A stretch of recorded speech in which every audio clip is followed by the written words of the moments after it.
I was about to write an article about the start of 2024, and I was just thinking about how it went off to a hot start. And when I mean went off to a hot start, I don't mean just about the heat. I mean about what's going on the internet, man. Internet blew up with the Katt Williams interview at Club Shay he Shay broke the Podcast with internet. Shannon Sharp, man. Man, and that interview, I know you guys watched it because I think 50 million people have watched it now. It got 10 million views on the first day. I think 3 days it was up to 30 million. So it's like 10 million a day, and I think it's 50 million or maybe around 50 million mark. But that interview with Katt Williams, man, that broke the internet for sure, man. That broke the internet. Broke the internet.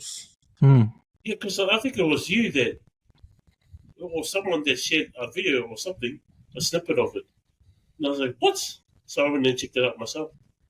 And to me, it's interesting because we're talking about 50 million views here, you know, and Shannon Sharp, I don't expect like a lot of people to know who Shannon Sharp is, especially in New Zealand, unless you're an NBA fan or American sports fan and watch Undisputed with him and Skip. You know, now he's left that. He's over there at ESPN under Stephen A. Smith now. But even Katt Williams, like I know Katt Williams, but I never really followed his comedy. I knew who he was. Yeah. But I never really followed his comedy, and it's not because now I know why when I see the interview. You know, it was an interesting interview because to me, the reason why I didn't follow Katt Williams as much is because he's not out there in the mainstream. He's not like a mainstream comedian guy. He's not like Chris Rock. He's not like Kevin Hart. He's not like all those comedians that he put on blast on the interview. What's his name? The guy with the beard calls Mr. the Potato Head. That does what's his name? Oh, King's of Comedy guy. Harvey. Steve Harvey. Steve Harvey. Yeah. Steve Harvey. But yeah, it was just amazing the amount of views, amount of attention, and how this video broke the bank. Because if you've listened to a Club Shay Shay podcast before, I haven't listened to much of them. I know who Shannon Sharp is. I usually watch them. I used to watch him a lot on Undisputed, but now I watch him on when he's with Stephen A. Smith. But you know, with regarding to sports, but I never really watched his podcast. So it's just amazing to me how he can get a guy like Katt Williams and break 50 mil. You know, and it's it's all about the stuff Katt Williams said about all these famous comedians, Kevin Hart and all that. And all this inside information. And he just put it out there. But that was a surprising video for me. So you, Eric, how did you find when you first saw the video? How did you find it? Man, when I first saw the video, I thought that guy was on crack, man. It's just the way he was moving around. I honestly thought he was like just out of his head. But yeah, I probably only watched, when I first watched it, I probably watched a good 6 or 8 minutes of it, of their podcast. I just chose a random spot and then just watched it. I didn't really take too much into account, and then I told my brother about it, and then we both watched it, like just a random part of the podcast, and we were both cracking up. I was just so out of it how he was just chucking every comedian that he knew under the bus. Yeah. And not, no remorse, just throwing them under the bus. Because are you a Katt Williams fan? Have you watched the stand-up? Well, I did watch one of his previous stand-up, but I don't really like him that much. He sweats a lot. Which, he's got that towel. He's always on stage and he's always wiping his face, which it's all right, but... Yeah, but he's probably one of my least black comedians I follow. Yeah. That's famous. I know he's famous. Yeah. But he's probably the least ones I follow, and I think it's because you don't see him much of him. But I can tell you, like after this, after he broke the internet with this video, I went to watch his latest special on Netflix. I think he's got one on Netflix. Yeah. And I was trying to find the other ones where he was talking about on the Shay Shay, Club Shay Shay, where he's talking about how Steve Harvey stole his joke. Cedric Entertainer stole his joke. So it's on YouTube. You can have a look. And they are similar. They are similar. But the key thing is that Katt Williams did the joke first, because if you look at the date, it's before Cedric Entertainer did his joke and Steve Harvey did his joke as well, which is interesting. Yeah. How about you? Are you a Katt Williams fan? Bro, massive Katt Williams fan, bro. Mad respect to him, bro, big time. Because, like, I think if you look at the the essence of his argument, he pretty much was going off at the host of the Shay Shay Club because it's like, bro, you let these guys come on your platform and talk shit, yet you know shit. But he didn't try and stop it, eh? He didn't try and tell them, nah, I knew the back end of that story. If you listen to Drink Champs, they let people share the story, but then they technically try and adjust it by saying, but we heard, and then they added in there. Some people's story changed then, but it was that Katt had his facts on lock. Like, he started off with the jokes, then he started personally by saying, fuck, these guys, you know, he tried to cancel out Bernie. He talked about that incident where Bernie and Steve weren't boys at one point. And then if you look at the history of Steve, he's always done these stories about him being homeless and all that shit. Bro, none of it was his, man. And all he's pointed out is just, hey, there's a whole lot of guys that you gave them the opportunity to come on the show and they're speaking a whole lot of shit. And no one's trying to pull them up on it. And then they get praised for it, you know what I mean? So for him to come out and do it, bro, it was like overdue, man. But it's just cool that he's sort of pointed that there is like a A-list celeb, like sort of like a cult following that they don't want to be cancelled, man, because they want to get paid. So like what he's saying, like, is like people sell their souls to become famous, yet they become puppets. And he's like, he gave a good list of examples of all those guys who are all plants, man. They just being watered by the wealthy guys just so they can stay relevant. And that's probably why he's not relevant down here, because he's self-funded. So that's what I found that was interesting. The other thing I found interesting was that no one pulled him out on bullshit. Like, when something's as clear as glass like that, bro, you can't stain the glass, man, because everything he said was just straight fact, man. Even Ice Cube was one of the first to jump on and record and say the actual bit he's talking about the parts when he plays that guy's that was like on Mike, was it Magic Mike on the third Friday, and he's like saying, well, there was that guy who came on and tried to say, nah, that wasn't his role. But it's like, bro, then again, he fully corrected him, but he did say, yeah, a lot of that Katt pretty much freelanced himself. We just gave him the opportunity to sort of just hone it into the storyline. So, nah, bro, man, respect to that guy. I love guys that come out and talk straight up facts like that, man, because, like, there's no bullshit behind it, you know what I mean? And the only thing he's getting out is, like, what the one line he did say was, like, you can't give these guys to rewrite history, eh? It's like, bro, they've said it once, fucking own it. Like, don't go back and just saying sorry or some shit like that, you know what I mean? So, nah, fuck, good on him, bro. Like, man, he exposed, like, he broke the internet, man. He more or less gave everyone who wasn't relevant, he put them back on the spotlight, man. So that's all he did. I felt like that was, I wonder how many years he had been building that up, eh? Like, if you look at the joke scene, bro, from when Bernie Mac was alive, like, that's like going back 2007, and then when he done those jokes that Cedric the Entertainer stole, fuck, they're going back as far as like 1997, man. So, even when he talked about how, Kings of Comedy, yeah, like, Steve Harvey's always the last one.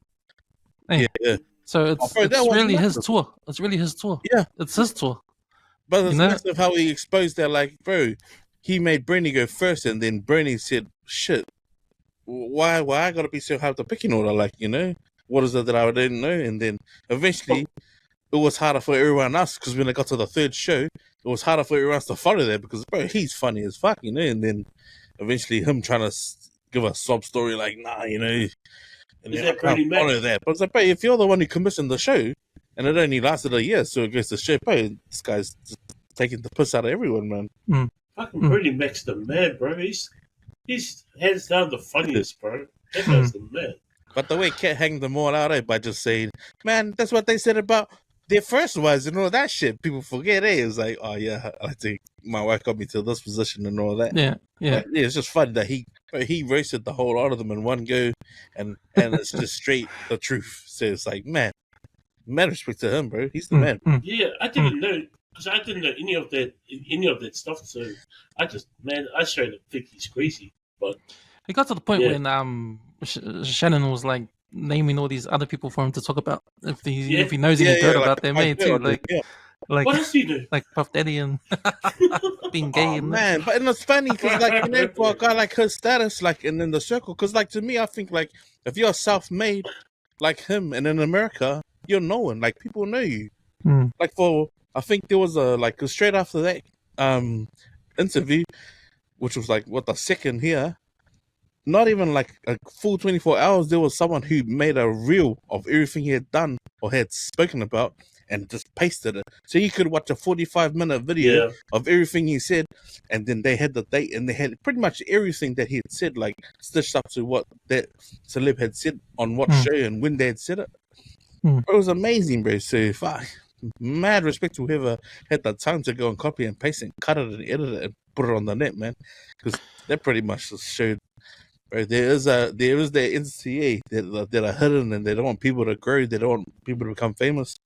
Because he touched on that Monique one, that Steve Harvey. I think that was probably the most famous one because it was on Steve Harvey's show.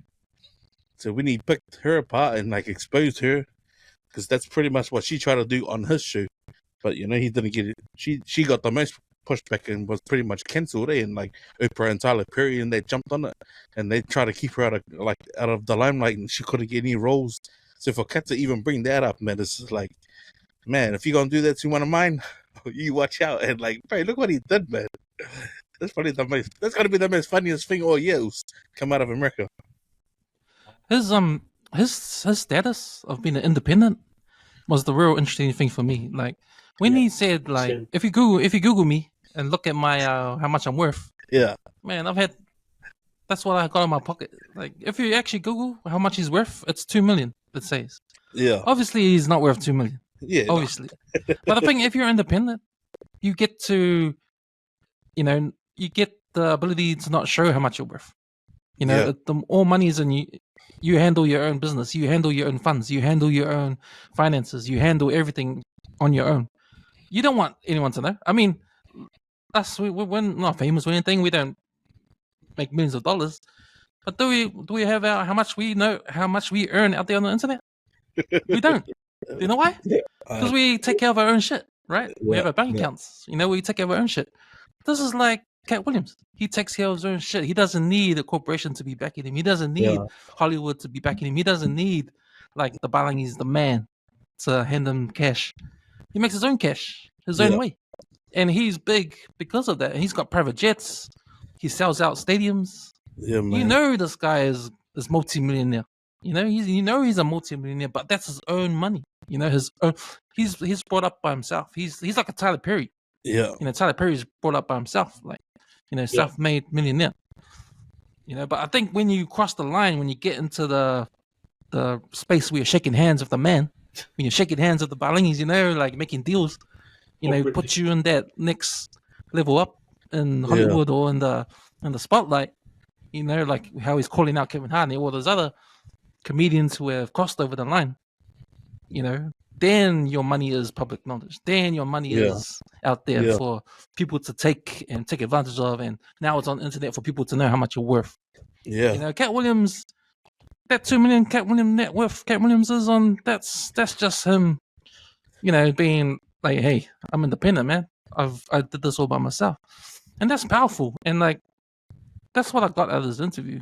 The reason why he can talk, to tell his truth about what's going on, his experience, right? Yeah. And you're right. No one responded. No one told him he was a liar. Yeah. I mean, if like, it's funny. Yeah, it's funny. Like if these other comedians like Kevin Hart that had to cross over to Hollywood, cross over to shake hands with the man to get where they are today, like if you're the man, you'll say, hey, you got to dress like a woman to make this movie. And then you just think about it. All these black entertainers who have dressed up as women in movies. Martin Lawrence. Yeah. Even Tyler Perry, Kevin Hart's dressed up as a woman. Yeah. Yep. Like there's heaps. Eddie Murphy. Yeah, man. And that's the thing, that they've all done it just to please a certain particular percentage of those A-lists and those billionaires, just to stay relevant and just so they can get the next paycheck, But in his eyes, it's like, nah, you've sold your soul, man. Like, you literally sold your soul just to be something that you probably ain't gonna last or be forever, So that's why Katt Williams can say all this stuff, and not be sort of. See, he's not like when I heard him talk. He's having some whiskey. He's drinking whiskey. He's a bit drunk, but he's talking his truth. But he can, because he's got his own money. There's no one there to tell him what not to say, what not to do. There's There's no one saying, "Oh, wait, you can't say that because you ruin your sponsors over here," and blah blah blah blah. Yeah, exactly. Nah, there's nothing like that. If you're your own man, you can stand on your own 2 feet. 2 feet, yeah. And be up there. You can do whatever the fuck you want, man. You know, and that's powerful. That's a good position to be in, and that's sort of like a lesson. Because it was interesting how he talked about Kevin Hart. All of a sudden, he's famous. Like he wasn't all of a sudden. So. And you got a movie deal straight away. It's like, oh, shoot. Never thought about that. Mm. The only thing I could think of that almost was breaking news into the new year, but it overshadowed and pretty much shadowed it, was pretty much The Rock coming back into WWE. Like when that came out, I was like, "Damn!" It was bad. When you heard a couple of hours later, it was like, "Hey, this is Club Shay Shay. What's this?" And then it just showed the first snippet. How do you think he got his deal? Oh shit! I was like, hold on, fuck. Where's the link to this? Hey, that one little snippet, eh? Yes, he looked better acting in the Jets because he got to be the best. It's like, what the fuck is this guy talking about? But that blew up. I mean, if you look into a New Zealand context, right? Like here's us Pacifica trying to make it in the world, right? Trying to make it in New Zealand, like going to all these things. Like we're actors now, we're musicians. Like we got TV1, TV3, and all that. We got TV2. It's like to us, like that's the man, right? Like we can't do anything unless we get the handshake from the man and lets us come on TV and be on TV2 and make our movies and do all this stuff and blah blah blah. Like when is going to be the time when we can stand on our own 2 feet and make our own without the help of TVNZ or the big media companies in New Zealand? Without pissing someone. Yeah, without government funding, without anything like that. How can we do that? And then when we get to that position, like Katt Williams, when we get the Pacifica person who is a Katt Williams in this country, I don't think there is. But if we do get one and we can say what we want to say, like I think that's a goal. I think that could be a goal. I think it's never too late, Luce. I think the time is the present, man. I think it depends on the individual as well. Like, what do they want from this life? What are they willing to sacrifice to get out of what the end goal is? I think every individual has it in them. It just needs to be awakened, eh? Because like him being self-made, like I think if you look at what he was saying overall, he owns comedy. That's his lane. Like he proved that he didn't need a crossover like those guys to make him famous, because he done it all just doing what he was good at, and he became the greatest at it. So for those guys to go and do the Kings of Comedy, that's what they needed to do to try and cross over, because eventually Steve got his deals, but then what did he do to get there? And then Bernie Mac got Ocean's 11, and that's how they crossed over. So they all did it bit by bit. Cedric got Barbershop, but him just to stay there and just carry on owning it.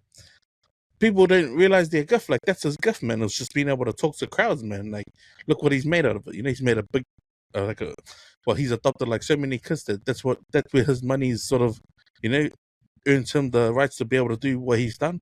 But I think at the end of the day, man, it's about what you want for yourself, man, and how you want to get them, and you gotta just don't shit on people. That's what I've gotten out of his talking as well. It's like he's never shat on people. He's like, if he's used an opportunity to grow, he's pulled heaps of people up with him, but it doesn't need to be like microscope or put in the limelight, like, oh hey, this guy's helping these people. I think having a good heart and just knowing what you want out of life, man, that's heaps, man, and just manifesting and just making sure that people keep you accountable, man, that's heaps. But yeah, you're right, man. I think the time's now, like we shouldn't be waiting, man, because I just watched the full-on island film over this whole time I was Malolo at home, bro, and I'm thinking, bro, if they've done that with a camera, that's fucking brilliant, man. Like someone ought to pick that up and clean it up and put it in the cinema or put it on TV, because it's worth watching,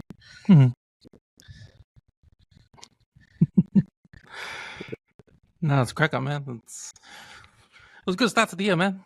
Just seeing that Katt Williams stuff. Okay. Like, how do you guys explain the 50 million views, though?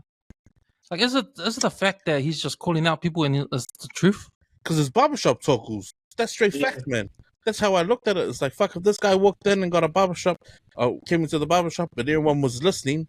Imagine if 5 people were cutting that day and 5 guys came in with another 2 or 3 guys. The whole fucking community knows, man. It didn't even need the internet. That's how good that yarn is, eh?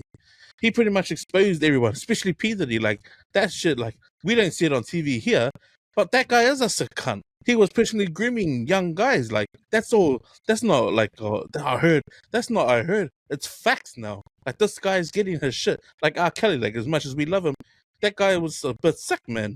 But, like, the shit that's coming out about Usher and P. Diddy, and then even, what's his face? The young buck. But even that stuff coming out, I was like, damn, people must have known, but people didn't have the balls and the integrity to bring it up to and say, hey, that's not right, man. You can't be doing or talking to a guy like that. Like, what's wrong with you, man? And because he makes his own money, he can say that, you know? Oh, yeah, but that's the thing. That's the power. Like, that's the power. I mean, they call it having fuck you money. Yeah, you got fuck you money, you can say whatever you want. Nobody's going to cancel you. But man, I just like the fact that, like, look what it's done, bro. That, like, all these other cases that were like, oh, you heard about so and so, but then it's just like, oh, actually, have a closer look at it, man. This guy is responsible for the death of Tupac and that. Like, fucking, they've tried to hide that for years, man. You know, like a whole community, a whole generation, a whole culture has been sort of like, you know, shat on because these guys didn't have the integrity and the sort of the ball to own it.